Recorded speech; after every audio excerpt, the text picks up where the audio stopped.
अस्सलाम वालेकुम वरहमतुल्लाहि वबरकातुहू। अपनी नई वीडियो के साथ मैं आप सबकी खिदमत में एक बार फिर हाज़िर हूँ। रमज़ान का महीना अपने जोश व खरोश से जारी है और सब लोग अपनी अपनी इबादत में भी मसरूफ़ होंगे। रमज़ान के हवाले ही से एक नई नात पेश कर रही हूँ, उम्मीद है आप सबको पसंद आएगी। नात सुनने से पहले मेरी आप सब से गुजारिश है कि अपनी ज़बानों को दुरूद पाक से मुअत्तर कर लीजिए। बिस्मिल्लाहिर्रहमानिर्रहीम। अल्लाहुम्मा सल्लि अला मुहम्मदिन व अला आलिहि व बारिक वसल्लिम। मैं लजपाला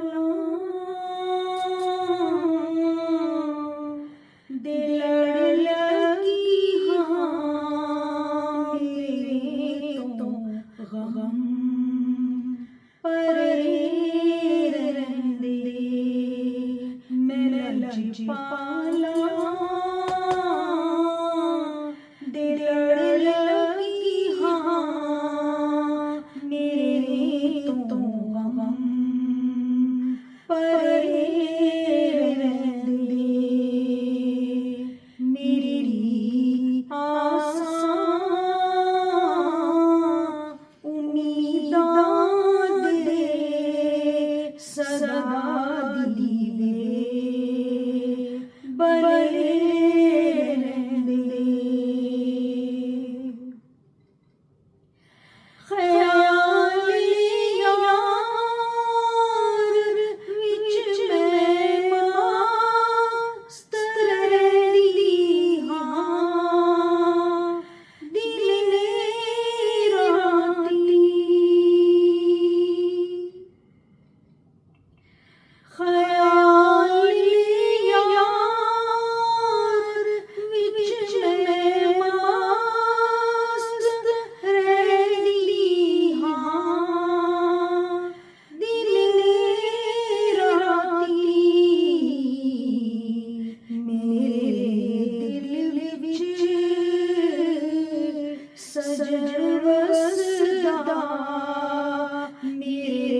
रब दी खरे रहंदे मैं लजपाला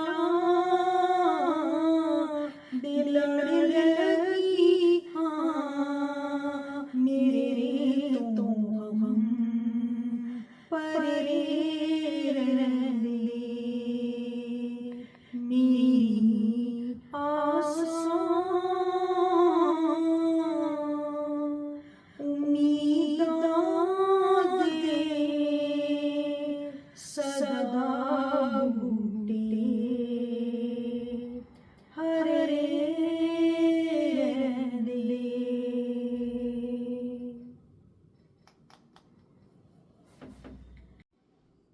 आपसे नेक्स्ट वीडियो में मुलाकात होगी, तब तक के लिए इजाज़त दीजिए। मेरा चैनल लाइक करना, सब्सक्राइब करना और शेयर करना मत भूलिएगा। ओके, अल्लाह हाफ़िज़।